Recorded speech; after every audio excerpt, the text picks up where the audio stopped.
do Senhor, mas seu amor aos homens perdidos das maravilhas é sempre a maior. Hoje também nós bem altos cantamos que as orações Ele nos atendeu. Seu forte braço que é tão compassivo, em nosso auxílio Ele sempre estendeu. Do céu na terra, que maravilhas vai operando o poder do Senhor, mas seu amor aos homens perdidos é sempre a maior. Como até hoje, daqui para sempre, Ele será nosso eterno poder, nosso castelo bem forte e seguro, e nossa fonte de excelso prazer. Do céu na terra, que maravilha, vai operando o poder do Senhor, mas seu amor aos homens perdidos das maravilhas é sempre a maior. Graças a Deus, porque nós temos um Deus de amor, que nos salva pela sua bondade e pela sua misericórdia. Se dependesse de nós, dos nossos feitos, dos nossos interesses pelas coisas espirituais, com certeza nós não conseguiríamos entrar no reino celestial. Com certeza. Mas Deus, em sua infinita bondade, nos dá esse privilégio de poder pertencer ao reino celestial através do seu imensurável amor. Vamos ler um texto bíblico.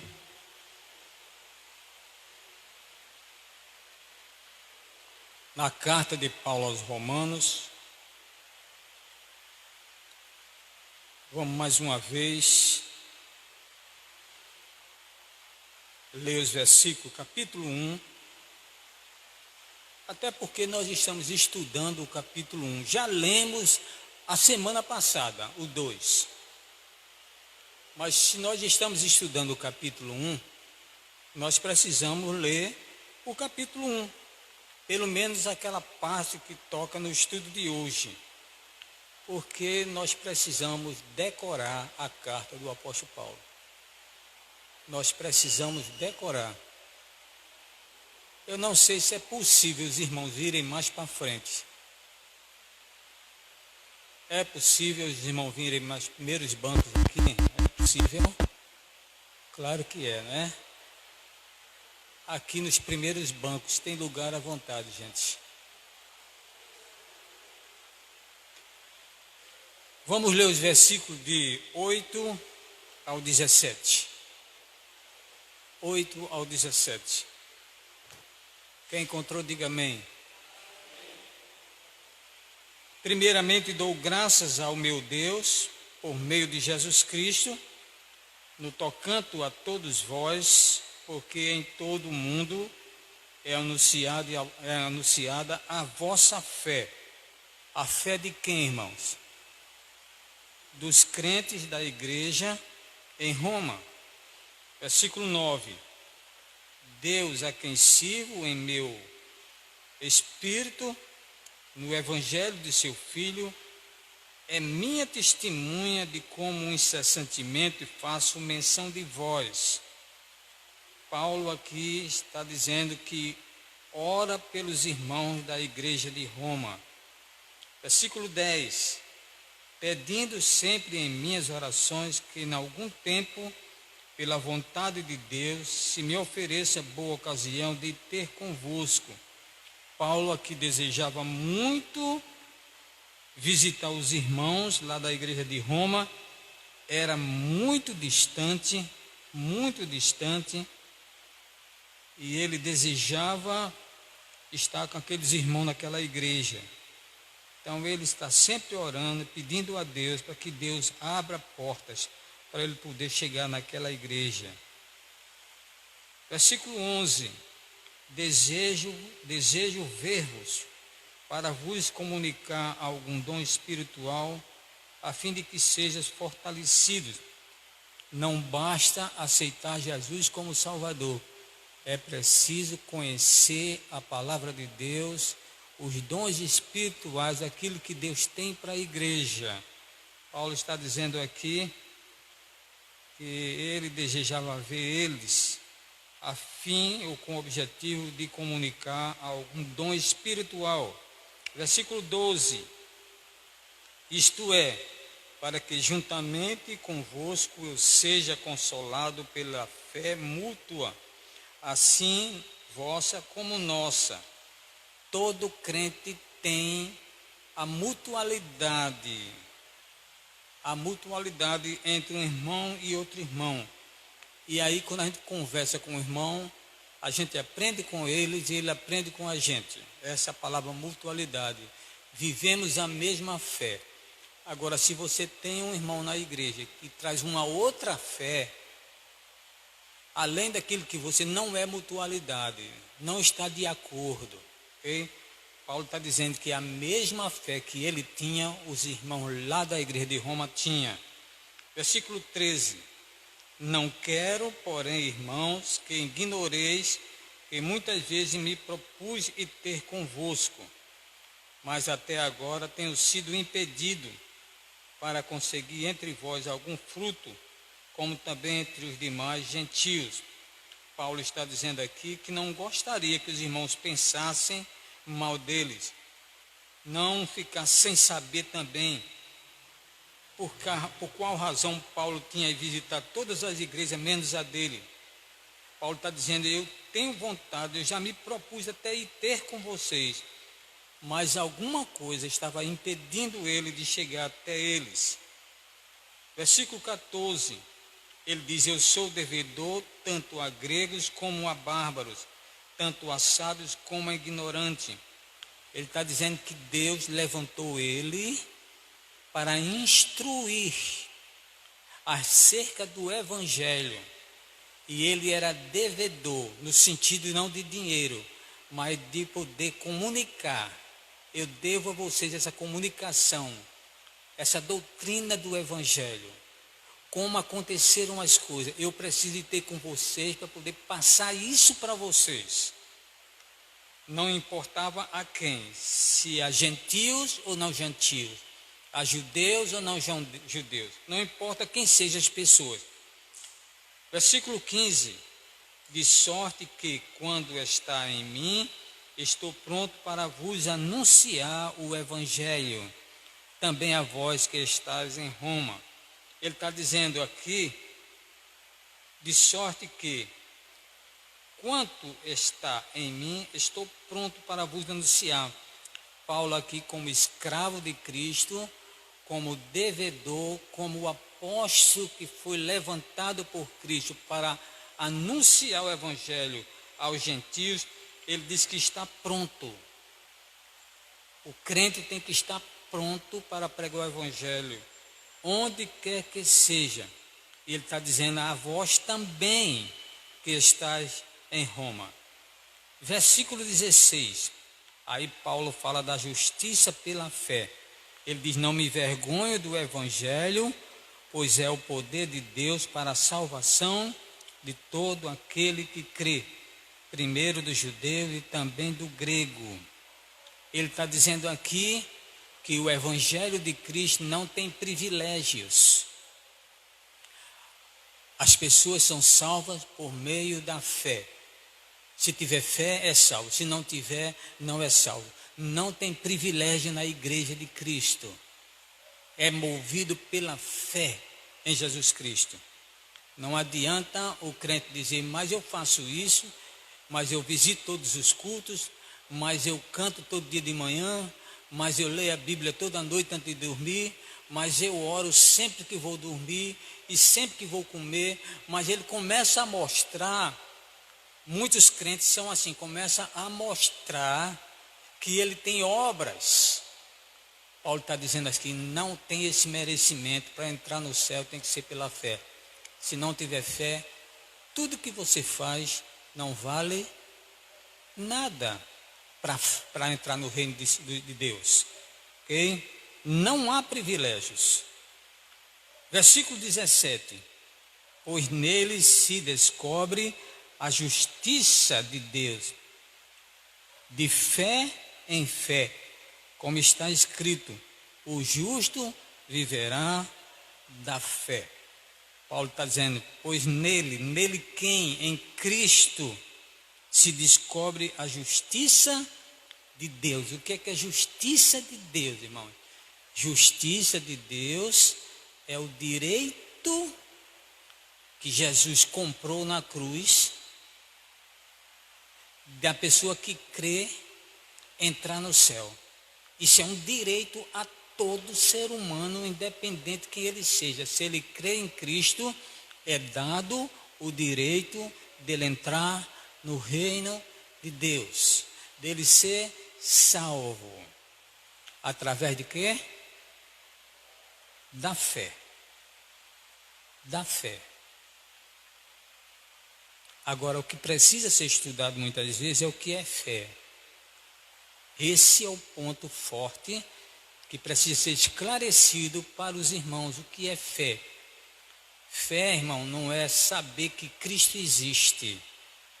Isso não é fé. Saber da existência de Deus, que Deus existe, que criou as coisas, é uma coisa. Isso é tomar conhecimento da existência de alguém poderoso. Não é fé. Fé é você não ver nada disso e crer que Deus existe. Paulo está dizendo, Deus se manifesta através das coisas criadas. Você olha para a lua, olha para o sol, olha para as árvores, olha para a terra, olha para o ser humano, olha para um bebê, olha para... E você sabe que aquilo não se criou sozinho. Tem alguém por trás que tudo isso foi feito por ele. Isso é tomar conhecimento da existência de um ser muito poderoso que se chama Deus. Fé é crer que esse Deus que criou todas as coisas pode salvar você unicamente pela fé nele. A fé aí que entra, que a Bíblia fala, é você acreditar piamente que no momento que você pede a Jesus para ele lhe salvar, há aí uma força espiritual que você não conhece, que você não sabe como se realiza na sua vida, e você então é chamado agora de filhos de Deus, através dessa fé em Cristo. Se você quer que Cristo subiu numa cruz para salvar o pecador, e que você reconhece que você é pecador, então essa fé move você a buscar Jesus e pedir a Ele para Ele lhe salvar. Se você não busca Ele para Ele lhe salvar, não é fé. Você só sabe que Ele existe, que Ele é Filho de Deus, que Ele desceu do céu e que morreu numa cruz. Mas você não é salvo porque você não crê, você não tem fé. Você não se levanta até Ele e pede a Ele para lhe salvar, porque a fé é a ação do sujeito. A fé é justamente aquilo que você faz, a ação do sujeito de ir até Cristo, como o ladrão da cruz. Tinham dois malfeitores e a Bíblia diz que um não creu e o outro creu. O que creu, o que foi que ele fez? Ele rogou para Jesus salvar ele. Eram 3 homens crucificados no meio Jesus estava crucificado, e ele creu que aquele cidadão que estava do lado dele, crucificado, podia salvar ele. Isso é fé. Mas como é que um homem crucificado aqui no meio da gente tem poder para me salvar se ele está crucificado como eu estou crucificado? Se ele é Deus, por que ele não sai da cruz? Se ele é Deus, por que ele não acaba com tudo isso? Ele creu. E a Bíblia diz que ele disse: lembra de mim quando entrares no teu reino. Quer dizer que ele cria que Jesus tinha um reino. Ele cria tanto que pediu a Jesus: lembra de mim. A palavra lembrar de mim é: faz alguma coisa por mim quando tu entrares no teu reino. Isso é fé. Se você acredita e não toma nenhuma iniciativa, então não é fé. É apenas acreditar no ser soberano. A gente precisa entender isso, porque tem muita gente que diz assim: eu tenho fé. Eu tenho muita fé, eu tenho fé em Deus. É o que mais a gente vê as pessoas dizendo. Eles confundem fé por acreditar na existência de um Deus. Ok? Vamos orar, vamos pedir a Deus que Ele possa nos ajudar no estudo desta manhã. Vamos ficar de pé.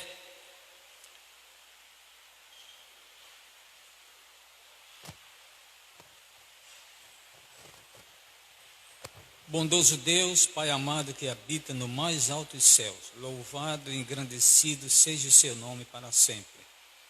Estamos aqui, ó Deus, reunidos neste local que nós reservamos, ó Deus, para aprender a Tua palavra, para Te glorificar, para Te exaltar, para agradecer tudo que o Senhor tem feito por nós. Recebe o nosso culto, o nosso louvor e a nossa oração. Humildemente nós Te pedimos, ó Deus, em nome de Jesus Cristo, nosso Senhor, nos concede uma boa aula. Dilata a nossa mente e a nossa língua para aprender a Tua palavra. No nome de Jesus, amém. Poder sentar. Quem recebeu o papelzinho? Tem alguém que está faltando receber? Irmã Fátima, pode vir pegar aqui, por favor. Pode vir pegar. Quem não recebeu aqui a lição, pode vir pegar. Ok. Tudo bom? Tua mãe tem? Ok. Ok. Ok. Ok. Ok. Ok.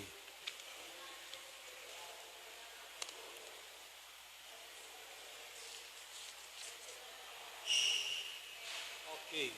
Vocês guardam dentro da Bíblia, tá bom? Para no próximo domingo, aí vocês trazerem, porque eu já tirei 50 cópias e já acabou. Ok? Vamos lá? Como é que dá o nome do estudo? O Evangelho. A salvação da ira.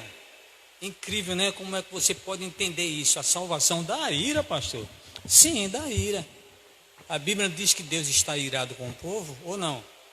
Versículo 18. Do céu se manifesta o quê? Versículo 18, capítulo 1, 18. O que é que diz aí? Do céu se manifesta a ira de Deus. Mas como é que a gente diz que Deus é amor e agora está dizendo que Deus está irado com o povo? A palavra ira é falado na Bíblia, é dito na Bíblia. É a maneira dos humanos entenderem uma certa revolta por uma coisa. A palavra ira aqui tem uma conotação: Deus está revoltado com o povo, está irado. Deus não aceita a maneira do povo viver. Deus não quer que o povo viva desse jeito. O povo insiste em viver desse jeito. Deus está muito triste com o povo. Muito triste. ele chega até a ter uma certa ira.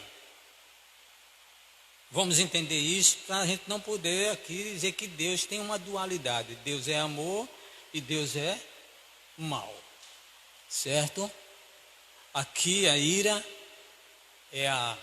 tem a ver com a justiça de Deus. Certo? A ira de Deus vai se manifestar sobre a humanidade. Quer dizer, o juízo de Deus vai se manifestar sobre a humanidade. Ira muitas vezes é a forma humana da gente entender como Deus vê o povo, como Deus está sentindo o que o povo faz, tá bom?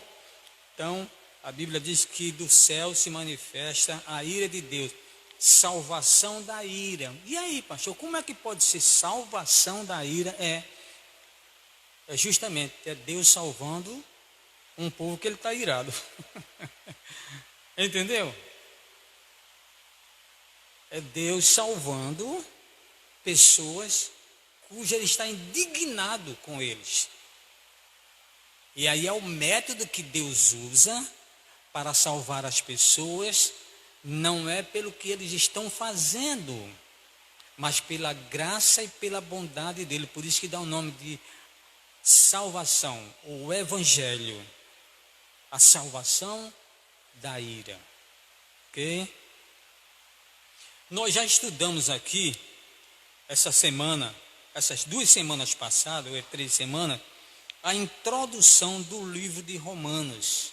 A introdução do livro de Romanos, ela é muito extensa. É a maior introdução de todas as cartas do apóstolo Paulo.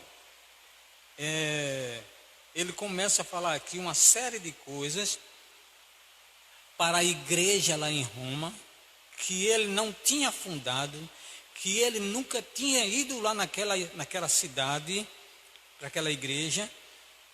A igreja se fundou, ou foi fundada por irmãos que estavam no dia de Pentecoste, na festa lá que houve a manifestação das línguas, e que o Espírito Santo desceu. Irmãos que foram para Roma, levaram aquela boa notícia que Deus tinha se manifestado, e eles disseram o que viram, e eles se converteram, porque a Bíblia diz que naquele dia se converteu mais de 3.000 pessoas, ou quase 3.000 pessoas.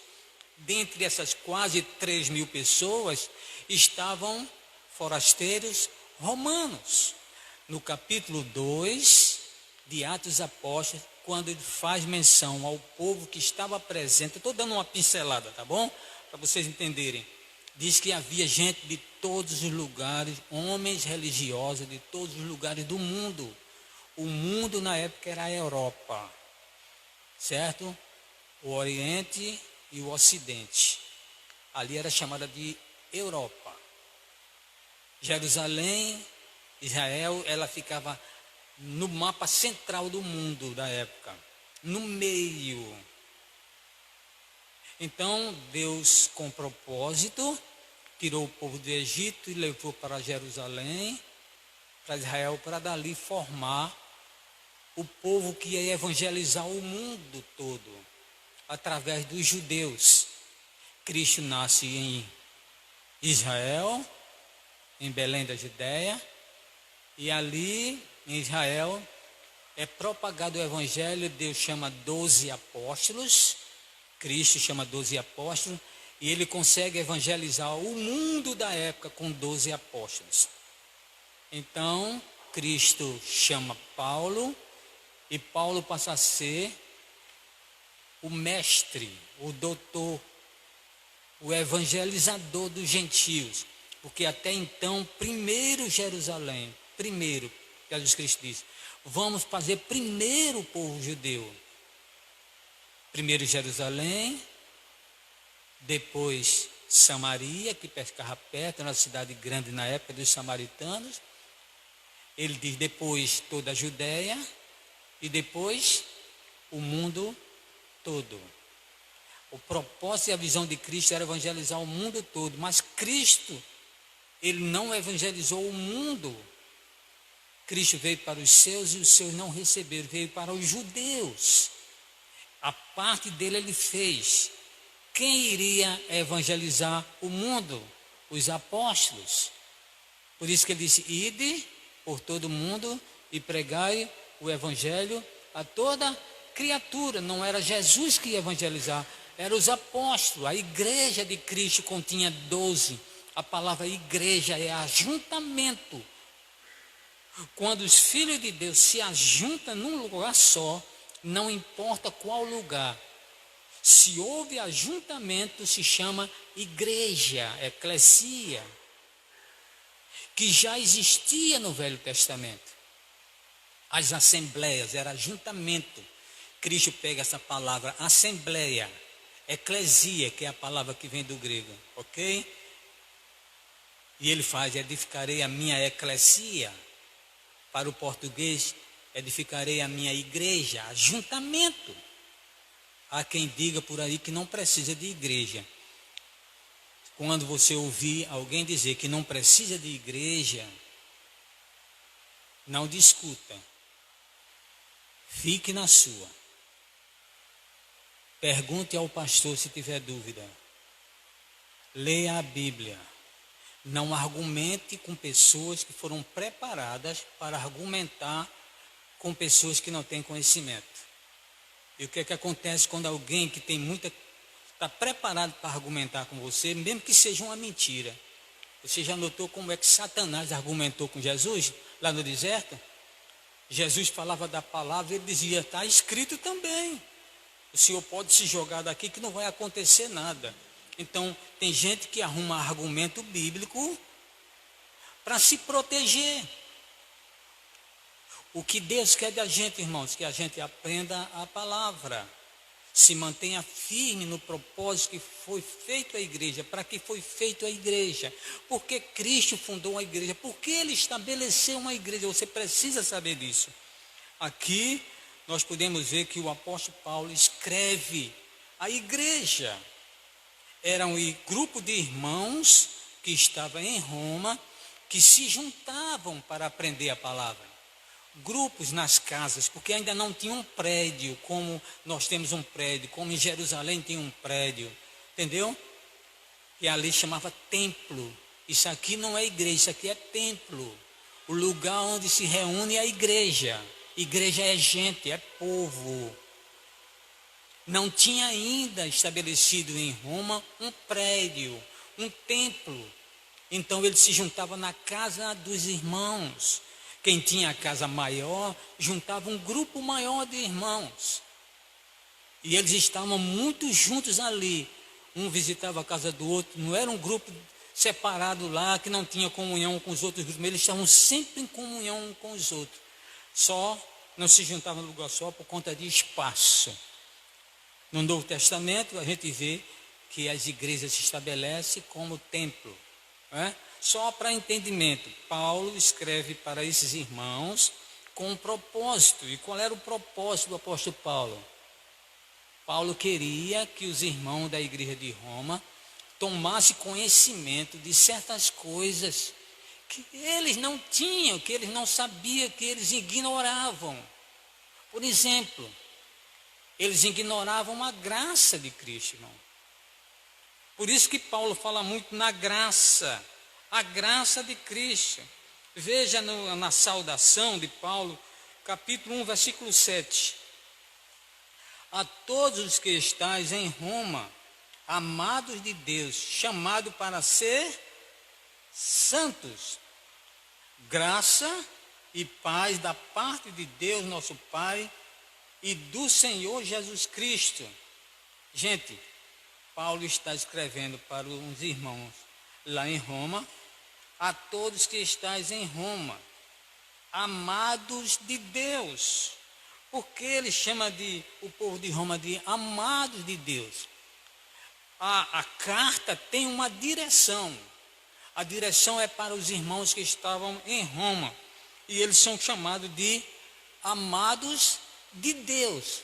Por que aquele povo são chamados de amados de Deus? Alguém pode dizer?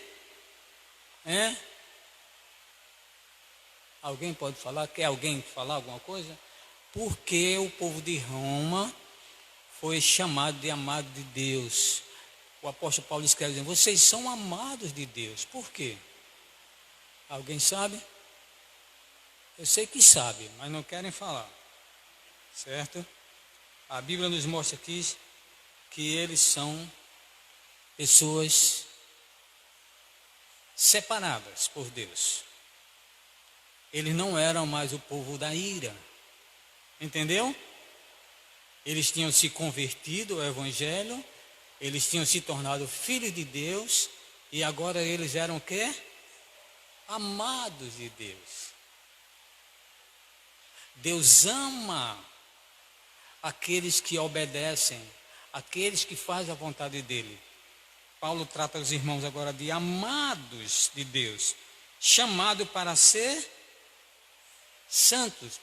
Tem muita gente que acha que santo é aquela pessoa, isso é uma tradição católica romana. Santo é aquele que é canonizado santo, é aquele que fez algum milagre, ou aquele que se destacou com as suas boas obras, aquela pessoa que é diferente dos demais, no sentido de vida secular, certo? Eles são chamados de santos. Vai o Papa, marca a canonização daquela pessoa, e ele se torna santo. Essa é a tradição apostólica romana. A Bíblia não diz isso. A Bíblia diz que santos são aqueles que são salvos. Entendeu? A palavra santo quer dizer o que, Fernando? A palavra santo, etimologicamente falando, o significado real da palavra santo quer dizer o que? Quem sabe? Separado. No momento que você pega um monte de laranja e você tira aquelas laranjas que você gostaria de levar para casa, é como se você tirasse. Aquilo que você separou é santo, é seu, é separado para um objetivo. Entendeu? Nós que aceitamos Jesus Cristo como Salvador, nós somos separados. Separados de quê? Antes a gente era o quê? Trevas. Agora a gente é o quê? Luz. Separou? Tem comunhão a treva com as luzes? Não tem. Quando o sol aparece, as trevas vão embora. Não pode ter, agora nesse momento, ter trevas aqui, porque a luz está sobressaindo. Nós somos luz. Fomos separados por Deus. Separados também para a glória dele. Nós, povo de Deus, quando Deus separa a gente se torna santo, separado. É por isso que Deus tem tanto cuidado da gente. É por isso que Ele não quer que a gente se misture. É por isso que Deus proibia o casamento de crente com descrente lá na época do Velho Testamento. Por quê? Porque o crente ele vinha do paganismo, adorando deuses, envolvido com toda aquela situação do povo que nunca entendeu quem é Deus, perdidos por natureza. A gente era daquele jeito. Paulo diz lá em capítulo 6 de 1 Coríntios. Paulo diz isso.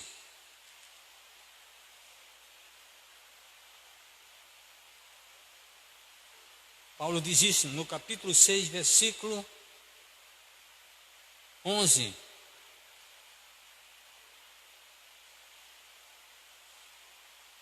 Se pegar do 9 é melhor. Não sabeis que os injustos não hão de herdar o reino de Deus? Não erreis, porque nem impuros, nem idólatras, nem adúlteros, nem efeminados, nem sodomitas, nem ladrões, nem avarentos, nem bêbados, nem maldizentes, nem roubadores herdarão o reino de Deus. Essa classe de gente que vive dentro desse estilo de vida, eles mostram quem eles são pelo que eles fazem.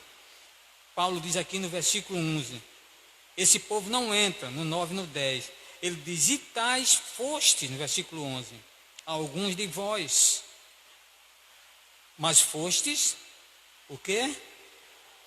Lavados. Mas foste o quê?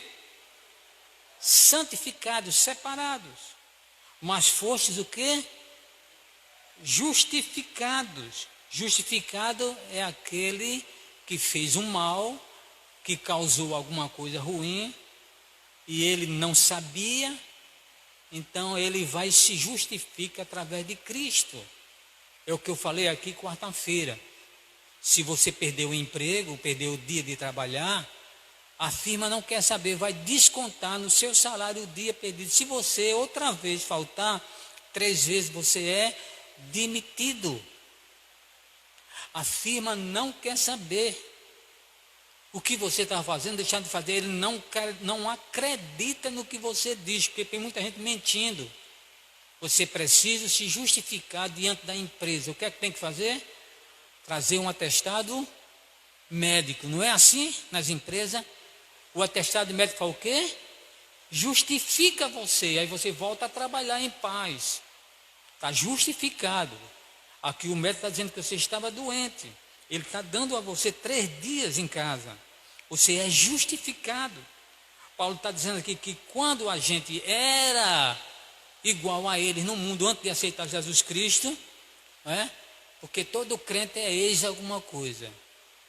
Todos que estão aqui, não escapa ninguém. Todos aqui é ex alguma coisa. É ex-ladrão, ex-assassino, ex-bandido, ex-mentiroso, ex-idólatra, ex-efeminado, ex-bêbado, a gente sempre foi alguma coisa. Então Paulo diz aqui, e tais fostes, vocês eram iguais a eles, mas fostes lavados pela palavra, porque a palavra de Deus é como uma água. Depois que a gente escuta a verdade e entende a verdade, se a gente continuar fazendo aquilo, a consciência dói. Vocês têm a grama aí fora da igreja. Todo mundo pisa na grama, pisa aqui, ó. Quando termina o culto aí de noite, o povo fica em cima da grama ali, ninguém liga. Existe lei contra? Não. Mas se eu botar uma placa ali, proibido pisar na grama, o que é que vai acontecer? Quando você for pisar e tem uma placa, ih, rapaz, não pode mais pisar não. Vai para consciência. A consciência diz que vocês não podem pisar na grama. A Bíblia diz que crentes, pessoas salvas, o Espírito Santo faz uma modificação na vida dele tão grande, que ele só vai ver isso. O povo de fora vê e a gente não vê. Você está tão diferente. Rapaz, como você está diferente. Porque a consciência da gente foi lavada pela palavra. A gente entende que não deve fazer. Paulo está dizendo que tais foste, mas fossem lavados com a palavra. Nós fomos limpos. Ele diz, mas foste santificados. Santificado é o que, gente? Separado, tirado do meio daquele povo, resgatado pelo sangue de Cristo. Então vocês são o quê? Santos. Todos os irmãos aqui que aceitaram Jesus como Salvador, é o quê? Santo. O povo do mundo não vai entender isso não, viu? Se você disser que é santo, o cara vai roubar de você. Mas é santo o seu espírito, não é a sua carne. Entendeu? Porque Cristo não salva a carne, salva o espírito. A carne vai para o cemitério e apodrece. Cristo disse, a carne para nada serve. O espírito é que dá a vida. É o que vive. É o que Cristo salvou, é o que permanece pela eternidade e eternidade e eternidade. O espírito é que vive, ok? Mas foste justificado em nome do Senhor Jesus pelo Espírito. Espírito aqui está com letra maiúscula. Que espírito é esse aqui? Espírito Santo. Quem está acompanhando a Bíblia Sagrada está vendo o que eu estou falando, certo?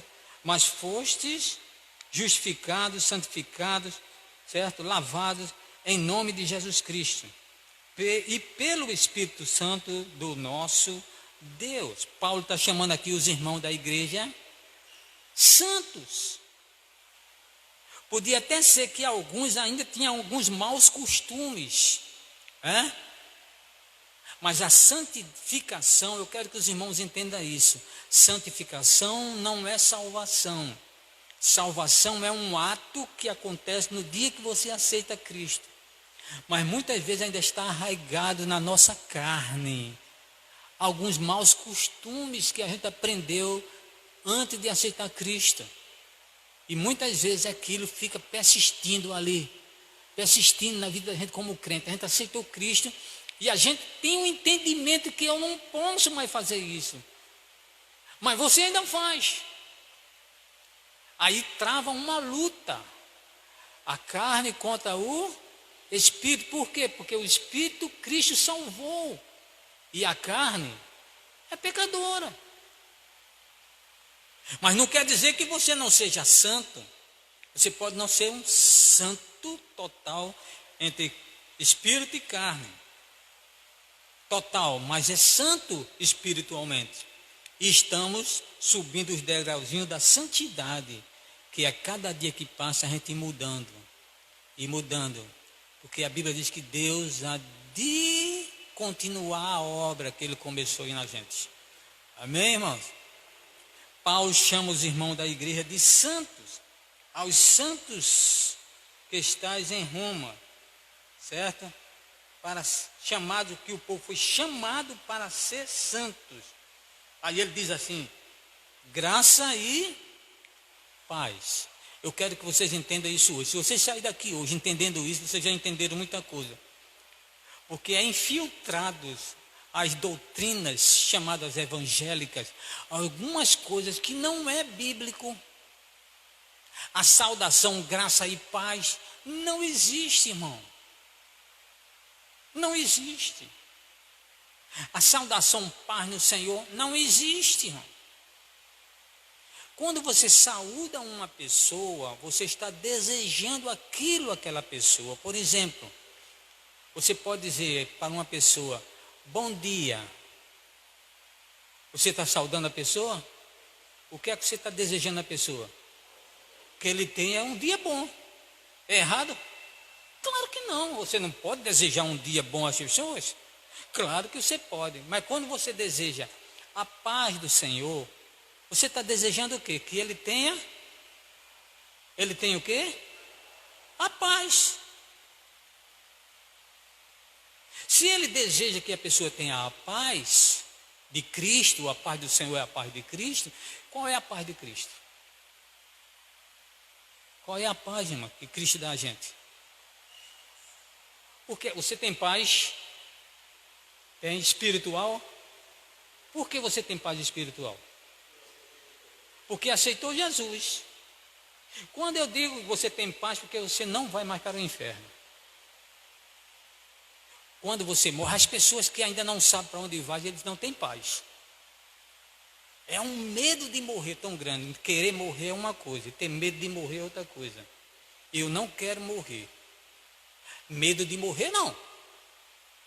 Tem gente que tem medo de morrer. Por quê? Porque não sabe para onde vai. E as pessoas que não sabem para onde vai, ele tem paz? Ele está com medo de ir para o inferno. Porque se ele soubesse para onde vai, então ele tinha paz. E a paz é Cristo. Quando eu desejo você que você tenha a paz, eu estou dizendo que você não tem. Você tem paz, Lúcia? A irmã Leandra está pronta para morrer? Amém. Isso quer dizer que você precisa que alguém lhe dê a paz? Não é uma saudação bíblica, não tem na palavra de Deus. Aliás, a saudação do judeu qual era? O ósculo santo, era o beijo. Lembra que Judas traiu Jesus com um beijo? Era a maneira de saudar alguém. Um homem com um homem também beijava. Era a saudação, o beijo no rosto, na bochecha ou aqui do lado. Chegava até hoje lá em Israel, eles têm essa saudação, até entre os muçulmanos tem essa saudação, que é o beijo. Chega aí, homem com homem, não homem com mulher. Entendeu? Paulo fala do ósculo santo. a saudação entre eles. Não havia saudação, paz no Senhor. As pessoas, mas pastor, eu não vejo nada demais. Bom, para as pessoas que não têm conhecimento do que é isso, tudo bem. Mas para quem tem conhecimento, você está me desejando eu ter a paz, mas eu já tenho a paz. Eu posso desejar um bom dia, porque eu não sei se você vai ter um bom dia. Mas desejar que você tenha paz, se eu desejo a você que você tenha paz, eu estou dizendo que você não tem. Por isso que eu estou desejando. Paulo, quando manda a carta aqui, que a graça, ou seja, graça e paz da parte de Deus, nosso Pai, do Senhor Jesus Cristo. Ele está dizendo aqui, a graça é aquilo que o homem não tinha antes, porque o homem vivia cumprindo mandamento, leis. Quando ele esquecia de cumprir um mandamento, eles ficavam apavorados, ficavam tristes, porque aquilo julgava eles. Olha, você deixou de cumprir isso aqui. E a Bíblia diz que quem errava em um mandamento era réu de todos os mandamentos. Não podia errar um, não podia deixar de cumprir um, tinha que cumprir todos. Então, no momento que você deixar de cumprir um, você sabia que estava em falta com Deus. Aí você não tinha paz. O judeu, ele dormia cumprindo lei. Quando chegava de noite, antes de dormir, faltou fazer qual. Era de uma maneira que se o judeu fosse no mercado comprar carne, quando ele voltasse, só por ele sair de casa e ir no mercado, no lugar público onde tinha pessoas que não eram cristãs, eles diziam que eles eram infectados por aquelas pessoas. E aí ele chegava em casa, tinha que se purificar. Era uma das leis, a purificação. Todo judeu tinha um buraco em casa, uma piscina, não, era um local onde ele pudesse entrar, que era cheio de água. Não podia ser água na cabeça. Tinha que ser um local, eu estive aqui no Recife, na sinagoga dos judeus. E eu não tinha visto ainda, eu cheguei lá e eu vi o local de purificação. Quando eles chegavam, eles entravam dentro daquele tanque. O judeu tinha em casa um tanque. Eles entravam num tanque. Se a água ficasse por aqui, a cabeça ficava imunda. Para ele estar purificado, ele tinha que... A água tinha que cobrir ele. Isso era purificação. Eles precisavam fazer isso, era um cumprimento da lei. Era muita coisa para eles cumprirem. Eles ficavam preocupados. Falta qual? Não havia paz. A graça de Cristo traz paz para a gente, amém? No momento que você é salvo, porque Cristo justifica você, aí você, graças a Deus, eu posso morrer em paz, amém? Quando Paulo dirige a igreja lá em Roma, a saudação graça e paz. Graça não precisa mais cumprir mandamento. Paz justificado por Cristo. Amém? Você vê aqui no capítulo 5 de Romanos, Paulo dizendo aqui, versículo 1. Obrigado, Bia. Ele diz aqui o quê? Romanos capítulo 5, versículo 1. Todo mundo encontrou? Vamos lá. Sendo, pois, justificado pela fé, é o quê? Temos paz com Deus. Se você crê realmente que Jesus Cristo é o Filho de Deus, se você tem essa fé que Ele é o Filho de Deus e que Ele lhe salvou, que Ele justificou você, você não deve mais nada, Ele já pagou por você. Você tem paz com Deus. Você entendeu isso? A justificação que Cristo morre na cruz para pagar o pecado da gente é a maneira que a gente crê nisso e tem paz com Deus. Posso morrer. Eu aceitei Jesus como meu Salvador. posso morrer em paz. Paulo está dizendo aqui, sendo, pois, justificados, você passa 5 dias sem trabalhar na empresa. Ele está ligando para você, não encontra você. Foi o que aconteceu. É você doente daquele jeito em casa, tenta se comunicar, então a empresa já está achando que você morreu. Aí manda um carro na sua casa, aí vem o carro da empresa. Quando chega lá, aí você tem uma atestada do médico. Você sabe que faltou 5 dias. Você sabe que a empresa está realmente precisando de você. Você sabe que ela vai chegar para você e vai dizer, você quer trabalhar ou não quer mais? Você sabe que você vai ser chamado a atenção veementemente pelo gerente da empresa até ser excluso da empresa. Mas no momento que você vai para a empresa, você levanta, troca de roupa e você leva com você o atestado médico. Você está em paz? Você está em paz. Você está justificado pelo atestado que você estava doente. E a empresa, por direito trabalhista, não pode demitir você. Nós temos o atestado médico de Jesus. O atestado médico dá direito a gente entrar no céu. Aí você chega lá na porta do céu. Ah, como é seu nome? Josinaldo. Ah, deixa eu ver se seu nome está aqui. Isso é só a maneira da gente entender. Aí você faz. Olha o meu atestado aqui, Jesus. Eu aceitei Ele como meu Salvador. Entra. Entra. Justificado, pois pela fé temos paz com Deus. Por meio de quem? O atestado é Jesus Cristo. Por meio de Jesus Cristo, nosso Senhor. O atestado é Jesus Cristo. Entenderam isso, gente? Você não precisa estar graça e paz.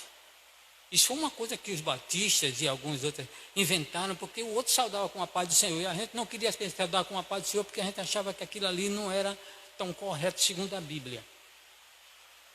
Aí não queria fazer igual o outro fazia. Arrumou um jeitinho também de chamar o outro. Graça e paz. Chegou um irmão batista e disse, pastor, graça e paz. Botou a mão assim para mim, graça e paz, pastor. Aí eu fiquei olhando para ele assim e disse, o que o senhor quer dizer com isso? Você está me dando ou me pedindo a graça e a paz? Aí ele disse, eu estou lhe dando. Eu disse, você acha que eu não tenho a graça e a paz? Aí ele olhou para mim e disse, acho que o senhor tem. Eu disse, por que você está me dando? Ele disse, desculpa aí, pastor. Não é ignorância nossa, nem brutalidade. É entendimento da verdade. Porque o entendimento da verdade termina você sendo até grosso com as pessoas. Toda pessoa que fala a verdade termina sendo grosso. Mas não é uma grossura de instinto. Aquilo que você chama-se brutalidade. Paulo disse assim, todo aquele que quer viver a sã doutrina da palavra sofre perseguição. Se alguém passar por você e a paz do Senhor e você não der, o que é que vai acontecer? Isso é um desgraçado. Tem já alguém que já voltou e veio para mim e disse, por que o Senhor não dá a paz? Aí eu disse, se você estiver precisando, eu posso lhe dar. O senhor está precisando? Aí foi quando ele parou. Porque ele me inquiriu. Pastor, por que o senhor não dá a paz? Eu digo, bom, eu dou, se você estiver precisando. Vamos sentar aqui que eu vou pregar Jesus para você ter paz. Aí ele parou e foi entender. Não é desfazer igreja nenhuma, não queremos isso, não é o nosso objetivo. Mas também, ser Maria corre com as outras, é falta de conhecimento da palavra. Paulo está dizendo aqui para a igreja, lá em Roma, que ele estava querendo transmitir para ele um ensinamento. Queria transmitir para ele algum dom, alguma coisa para que eles pudessem crescer, se estabelecer espiritualmente, ter uma posição confortável. Porque tem gente que acha que ser crente, o método dele é material e não espiritual. Se ele se vestir a rigor, ele acha que isso é o suficiente. O suficiente é você entender. Porque as coisas espirituais, elas são racionais e não emocionais. Eu não estou dizendo com isso que as pessoas podem vestir de qualquer jeito e podem viver de qualquer jeito. Não é isso que eu estou dizendo. Porque todo crente, o Espírito Santo toca no nosso coração para mostrar como a gente deve andar como crente. Ou não? No dia que você vai comprar uma roupa, que você sabe que aquela roupa não é de crente, se você tem o Espírito Santo, você é incomodado.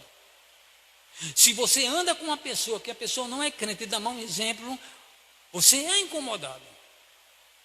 Se você pega alguma coisa de alguém, mesmo que ninguém esteja vendo, mas você pegar uma coisa que não lhe pertence, você é incomodado. O Espírito Santo de Deus incomoda os filhos de Deus, porque você saiu das trevas para a luz. Você agora é santo, é separado, é povo de Deus, é povo escolhido. Você agora foi chamado por Deus para ser santo, para ser separado, para viver uma forma diferente. Isso que Paulo estava querendo falar para o povo de Roma. E Paulo diz ali para ele: graça e paz, veja só, da parte de Deus. Não é uma graça e paz minha, eu estou te dando a paz. Quem é que pode dar a paz, irmão? Ele diz aqui, da parte de Deus e de Jesus Cristo. Porque só eles podem dar a gente a graça e a paz. Entrar no céu sem merecimento é a graça. A graça é você sair das obras. A graça é você não viver mais debaixo da lei, exercendo autoridade, pisando você. Você tem que cumprir. Já viu que igreja tem regras? Algumas igrejas não têm regra para cumprir. O povo vive em cima daquela regra. Se ele não cumprir, ele nem entra na igreja. Tem uns que nem saúdam o outro porque o outro está de bermuda. Isso é regra. Isso é impor sobre as pessoas regras. É como a lei. Aí o camarada lá vai limpar um mato, vai entrar no esgoto para limpar. Ele tem que ir de calça comprida, porque se ele não for de calça comprida, ele não é crente. Isso é regra. Isso é lei. Você vive oprimido na lei ali, hein? Por isso que Cristo diz: vinde a mim todos vós que estáis cansados da lei, oprimidos pela lei, eu vou dar descanso a vocês, às vossas almas, porque o meu fardo é aquilo que você carrega, é peso. Ele disse: o meu fardo é leve e o meu julgamento é suave. O julgamento da lei era implacável. Se você não cumprisse a lei, miserável, você vai ser apedrejado agora. Todo mundo vinha pegar logo uma pedra para apedrejar. A lei impunha sobre as pessoas, tem que ser assim. Aí Cristo quebra a lei. A lei mandava apedrejar. Aí traz uma mulher adúltera, coloca ali na frente de Cristo. Aí Cristo olha para ela e o povo pergunta: o que devemos fazer? O Senhor é o mestre. O Senhor aqui é quem ensina a gente. Cristo olhou, baixou a